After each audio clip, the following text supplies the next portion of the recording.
The second stage of the Santos Tour Down Under, taking the riders away from Unley and onward to Stirling, 148.6 kilometres, and the man wearing the ochre jersey, the German cyclist André Greipel. They got to the 0 kilometre mark after 15 kilometres of neutralised riding, and then the race was on, and immediately, Paul, an attack. Yes, the first attack of the day coming from the South African. Already in the breakaway yesterday, Nicholas Dlamini. He was joined very swiftly by Will Clark, Jaime Castrillo and Scott Bowden. The four of them getting together, planning an escape if it were to succeed, lasting 148 kilometres.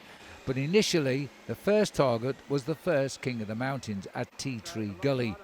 The rider on the right, number 53, wearing the Subaru polka dot jersey as leader after a victory on the only climb of the day yesterday.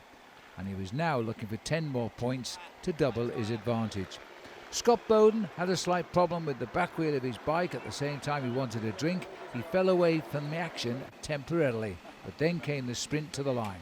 Now it was a big challenge. Will Clark was second overall at the start of the day in the Subaru King of the Mountains competition, and these two riders are going head to head all the way to the line.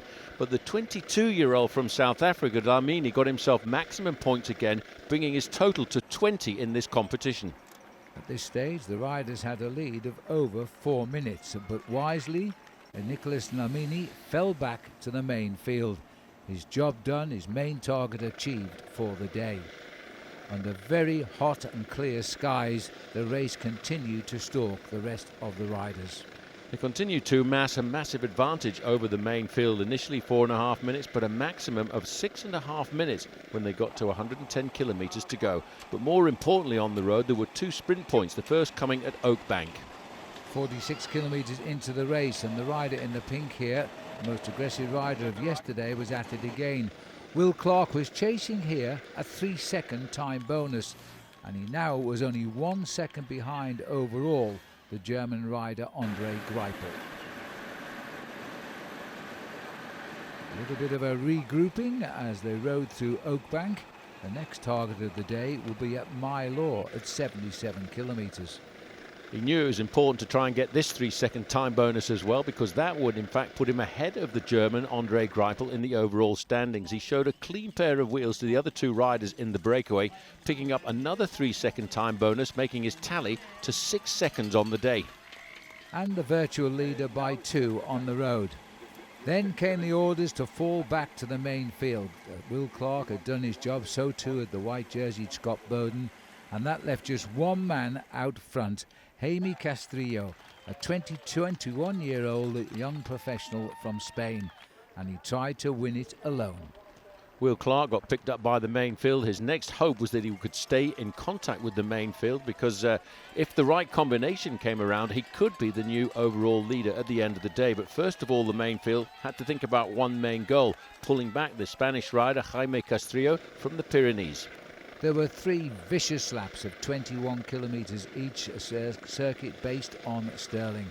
The peloton were unrelentless.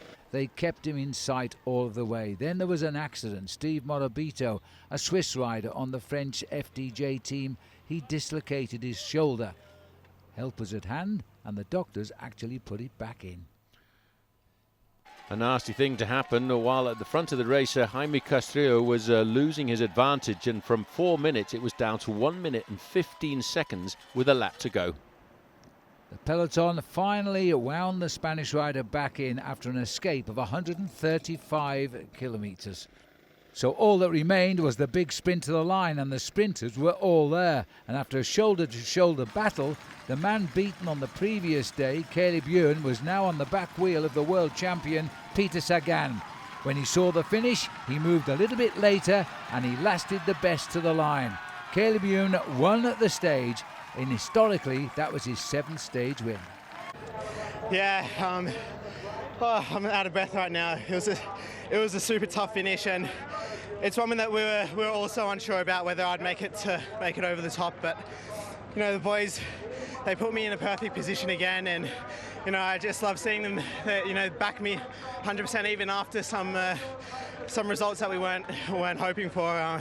Yeah, so for them to back me on the stage, it probably doesn't even suit me. It means a lot.